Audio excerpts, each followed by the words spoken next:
kita berhak menjadi anggota pramuka dan berkarakter pramuka.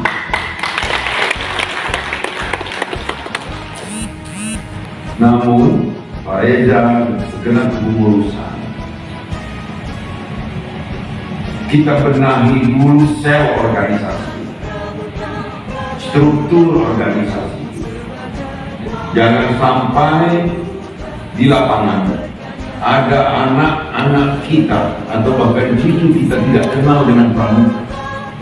Karena pramuka hanya disimbolkan dengan pakaian, coklat muda dan coklat tua.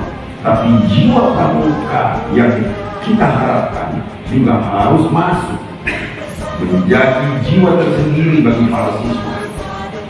Jadi pembinaan ini memang atas persetujuan warna usulan saya bahwa warga harus diawali diisi oleh tokoh-tokoh pendidikan, tapi juga melibatkan semua tokoh, termasuk tokoh-tokoh politik, tapi tidak membawa partai politik.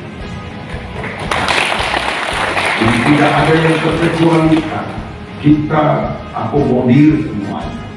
Kita berharap gerakan yang kolaboratif akan menjadikan Sumatera Selatan punya ciri tersendiri dalam gerakan pramuka. Tidak hanya juara setiap perlombaan dalam jambore daerah atau jambore nasional, tapi memang jiwa pramuka itu tertanam di dalam kita melaksanakan aktivitas keseharian kita.